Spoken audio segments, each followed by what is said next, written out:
What's up, guys? It's SoBTV.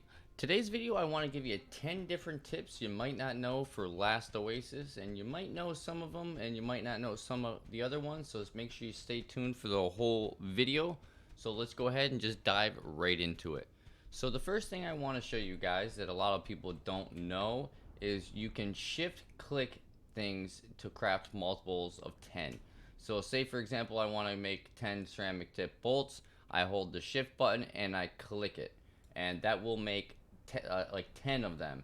So keep in mind though, when you do the shift click, you have to have all the mats to be able to do it. So if I need to have 10 wood shafts, 10 ceramic shards, and 150 fiber to be able to shift click. You don't have to just left click and then it'll only make one. You can shift click to craft more than one or multiple of an item. So same thing, if you want to make rupu rocks, you're going to need 100 stone and what is it, 20 pelt? Yeah, 20 pelt. So you can shift click items to craft it in multiples of 10. Now that include, so if darts I think makes it in sets of 8 and so forth and so forth. So then if you did shift click this, it would make 80 darts or some shit. But you get the point. That is tip number 1. Tip number 2, I want to let you guys know, Earthwax. A lot of people I've told this to, certain things, they don't know all the ways you can get Earthwax. So there's a few different ways you can get Earthwax. You can get Earthwax from mushrooms in the stomper. You can get it from palm leaves in the stomper. That's a 15-to-1 ratio. Mushrooms are 10-to-1 if I'm not mistaken. And you can also get it with rupu vines, and I believe that's 10-to-1 if I'm not mistaken. Another different way you can get it is with the soil excavator. You can put it on black soil. It only requires water. That's really good for mass producing Earthwax. And one of the last ways you can get Earthwax is with a pickaxe. You can hit a rock. Depending on the tier, you can get more, a higher chance to get Earthwax, but you can get it with, hitting stones. The third tip, you can alt click. I don't know why a lot of people don't know this, but you can alt click items out of boxes and even to do it to drop. So if I can alt click those, I can drop them. Same instance with the bags and stuff, you can just do loot all. But say if you're in a box, you can just alt click all the stuff in the box. Again, right there, I'm just alt clicking, and it instantly, will drop it. I use alt clicking for a lot when I want to drop stuff or loot stuff out of a box. So alt clicking is really, really good, and I don't know why a lot of people don't know that one. Fourth thing, you can break walker climbers with your fist. You can break windmills, furnaces, all sorts of stuff with your fists. And for some reason myself, I didn't realize some of the things you can break with just your fists. This is really good to know if you're, do a lot of 0 to hero, anything, so say if you're doing 0 to hero, you can break a few walker climbers, get a, beat stick, whatever you want. But pretty much any craftable item, so if you go to your crafting menu, pretty much all these things can be broken with just your fist, which is kind of overpowered, I think, because you can be trolled and griefed really easy by just running up and punching stuff. I think they need to make it so you can only break it with like a hatchet or a beat stick. I don't think you should be able to just punch something and be able to do damage to it. Next one, fifth thing, and this is a really good one, so make sure you pay attention. Glass, okay? Glass is really, really good for making shattered fragments. If you do a lot of tablets, you're always going to have a stockpile of shattered fragments. So if you're doing tabs, you'll have, as I said, shattered fragments. So one way you can get glass really easy is if you put a furnace on top of sand, you can pull the sand right out of the ground and make glass. So the only thing you need to do is have the requirements. You'd have to have liquid fuel in it to make the glass. Now, whenever I do it, I seem to have to put sand into the input, but it never uses the sand.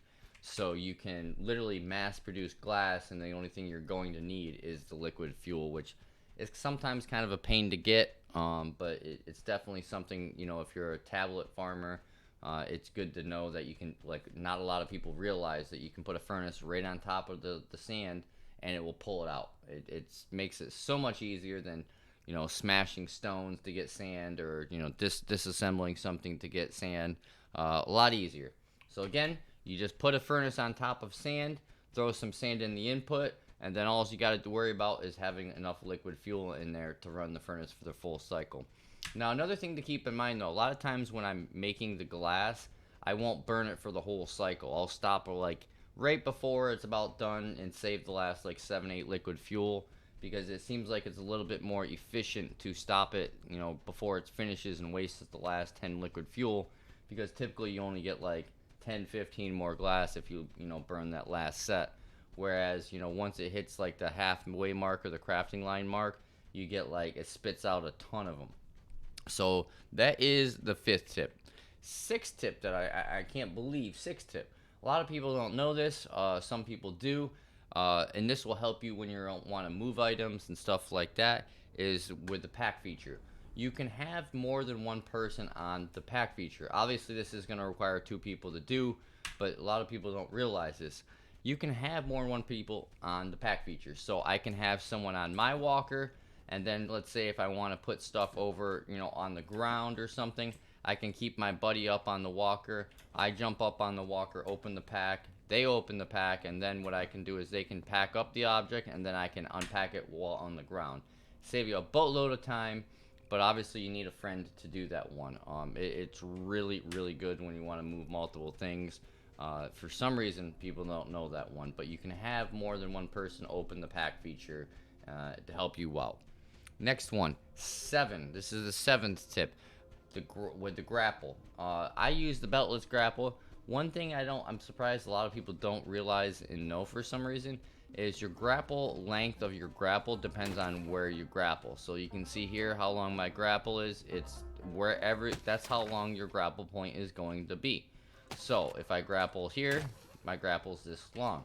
So what I wanted to explain on this one is, so if you're grappling back and forth and you're about to fall, you want to try to hit your shortest point for your grapple. So for some reason, a lot of people don't realize that. So if you're gonna fall, you can just grapple like right there and then have a shorter grapple range, and you won't take the fall damage or whatever you're doing.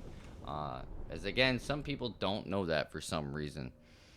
Next one, the 8th thing I wanted to go over a little bit and kind of just touch briefly, and I didn't want to get into too much extent. But for some reason people don't know this, is 1 and 2 hand weapons they're kind of a little bit different. Just because a 2-hander is faster than a 1-hander doesn't mean it's necessarily faster than a 1-hander. How the game works for some reason is it has a base weapon speed, and then after that it takes into account if it's a 1-hander or a 2-hander weapon. Okay, so if you have a 110 2-hand weapon and you have a 110 1-handed weapon, the 110 1-handed weapon is always going to swing faster than the 2-hand weapon that has the same weapon speed, and that's because of how the game calculates it. So if you have any more questions on that, feel free to leave a comment below. But I plan to make another video like detailing a little more stuff on like weapons and stuff like that. Oh, another good point. 1-handed weapons are really good because they have like a stagger feature. So that's why 1-handed weapons are so good. Usually, typically 2-handed weapons have a longer reach. Another quick point, beat sticks will stagger, also. You will get the stagger effect with beat sticks, but if they have armor, it will take away the stagger effect. So if you have a beat stick and someone else has a beat stick and they have armor, you will get the stagger, but they won't because they have better tier armor on. So that it doesn't, like the beat stick stagger gets removed if they have armor on. Next one. Oh, this is a really good one. I wish I had a spider walker here, but I currently don't. But you can knock people out of their spider walker by using the grapple. If you look, I wish I had a spider walker right here to show you. Maybe I'll have to make another video to do this. But if you look at a spider walker and you hop on the back, there's usually a little horn in the front. So if a person's driving the spider walker and you're on the back of the spider walker, all you got to do to knock them out of the spider walker is grapple that horn that's in front of them, and then use the E button and pull yourself forward, and it will push them out of the spider walker. And not a lot of people know that. So there's a lot of times I hop on a spider walker, I'll grapple that little tipped horn in the front, and then I just push the E button and it'll push them right out of the spider walker. It's a really easy way to be able to kill them, because it's really hard sometimes to hit the person in the spider walker. For some reason, you can't just do an overhand or right hand every time and hit them. You only can hit them every once in a while. This is the last one, guys, number 10.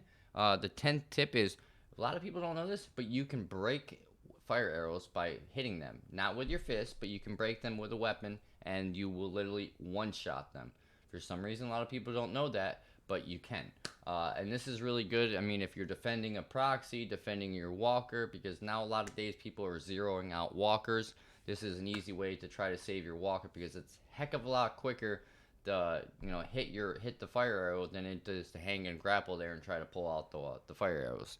So that is it, guys. Feel free to leave a comment below if you have any questions or I didn't explain something enough. I'll be more than happy to explain it and try to help you out a little bit more. And I appreciate y'all. Don't forget to hit that sub button, guys. Thank you. Appreciate it. Have a good day. I'll see you later.